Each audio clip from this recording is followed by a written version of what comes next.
Welcome back. You're watching Ranting Lunacy with your host, Dan Itson. This is my guest, Chris Beam from the Samaritan Counseling Center. Welcome back. There's a stigma, whether I don't think it's deserved, but there's a stigma on mental illness, especially among men. For me, Chris, to admit I needed help, I had this weird idea that it was a sign of weakness. That I'm supposed to be a man, I'm supposed to tough it out. And it was a sign of weakness to me to admit that I needed help. But when I got over that hurdle and swallowed my pride, I realized I did the right thing. Yes. It's not a sign of weakness, is it? No, it's not. And actually, it's a sign of strength to come out and say, I've got a weakness. It's a sign of strength to say that I need help with something and I'm willing to take those steps to do it. Because not only does it affect, you're saying men specifically, not only does it affect the man, but if he's married, it affects his marriage, it affects his wife. If they have kids, it affects their children. And so it's almost selfish to say, I've got a problem, but I'm just going to keep it so locked up. No, and it continues to affect the family. It continues to affect the marriage. It continues to affect everyone involved. I'll tell you, especially as baby boomers, I noticed this, that a lot of times we did not get the parenting skills we needed when we was growing up. We did not have the right role model growing up. That's when two parents had started to have to work and be outside the home, and a lot of daycare, a lot of divorce among baby boomers.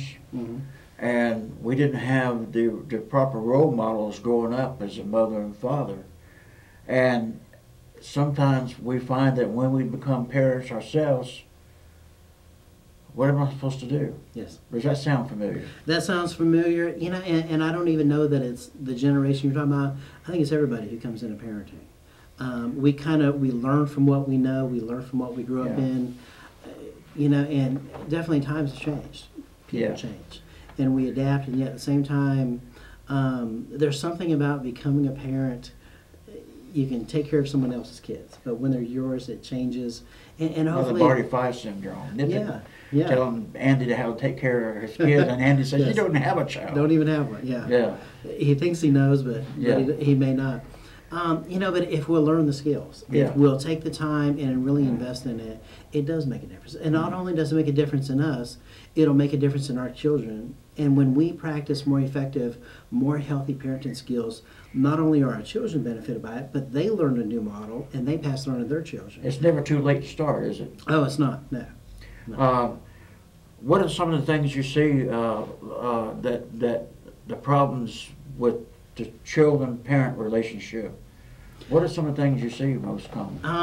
There's definitely, we get a lot of children with ADHD coming in, just very easily distracted. Is that? Attention deficit hyperactive. Is that a real illness? It is. It is. And you can definitely, not everybody who claims to have it or is diagnosed with it has it, but a lot of kids do. And that's just one of the things we see. We'll see kids with oppositional defiant disorder. Kids who are coming in. And what is that? That's where the child, I say child, it may be anyone, from age 18 and down, who they argue a lot. They take no personal responsibility. They're definitely oppositional against any authority figure. They're disrespectful. They want mom and dad to take care of them, but they don't want to do what they're told. Exactly. They want a lot of freedom, but with very little responsibility. And those two things just don't go together. The more responsible I am as a person, the more freedom I'm going to have. And if I'm not responsible, even though I want the freedom, it doesn't mean I should necessarily have it. That's what a lot of people in prison are finding out. It is. That's a way of, Now, how do you work with that situation? Do you work with a child and the parent together and then them separate? We definitely try to do both. Sometimes working with kids to teach them some skills, whether it's anger management or how to focus more effectively, how to manage their time, how to structure the environment so that they can focus more and be more effective. But it's also working with the parents, because the parents have a play in it. The lines for the child are only determined not where the parent says it is, but where the parent practices it. If the parent says, you cannot do this, but then they let the child repeatedly do it, the child knows the lines not here, it's over there. Yeah. So tell us again, what are the three major problems you see in your The three things that we see a lot of are mood disorders like depression or bipolar. The second one is marriage counseling. We do a lot of marriage counseling, and then the third one is dealing with with children. You know, Why is marriage important to salvage? important to salvage? Mm-hmm.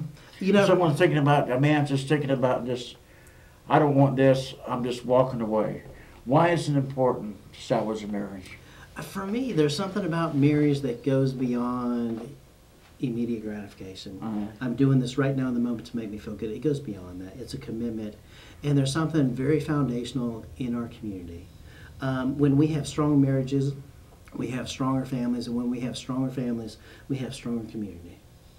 And for me, that's the bottom line. You know, when two parents can learn how to work through conflict, learn how to communicate, the kids see that. They can reflect it. They can model it. They can pick it up.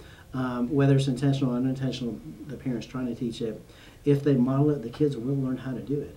I think the stronger we make our marriages, the stronger we make our families, and it makes our community stronger. How should, when it comes to disagreements between the husband and wife, let's say fights, should they fight in front of the children? No, I don't think they ought to fight in front of the children. I think disagreements are going to come up. I think they need to, in a sense, be mature with it. You know, not just let the anger control it, but let more rational thought control it. It's going to happen. Let the kids witness that.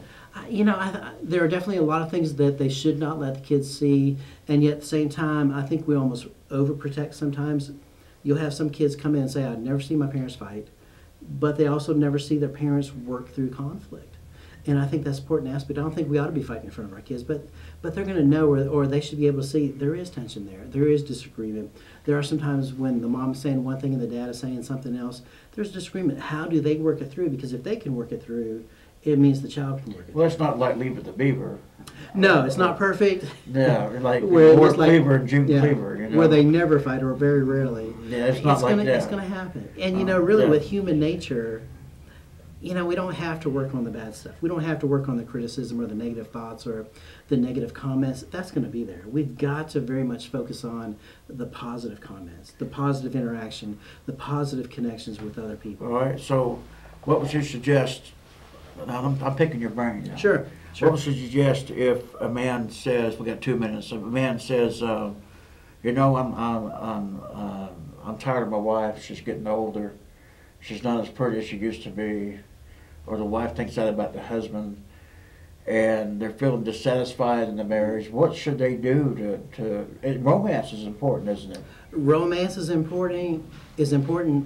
Connecting very positively is. We know from a lot of research, especially by people like John Gottman, who's been studying it for years.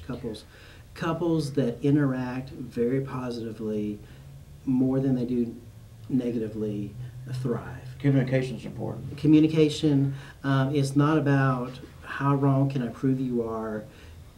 It's always going to be more important to be loving than it is to be right. My wife tells, now we've been married 34 years, so we had to be doing something right. Yeah.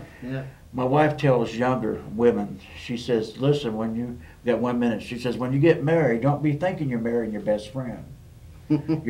So some young women get the idea that they're marrying their best friend and they can talk to anything and everything about they want to about the man, and the man is not geared that way. He's not wired that way, and she's going to hit a brick wall sometimes. Yes. Some men are, but some men aren't. And We're going to talk more about that in a minute. Good. We'll be back in a moment. You're watching Ranting Limited. This is my guest, Chris B. from the Samaritan Counseling Center.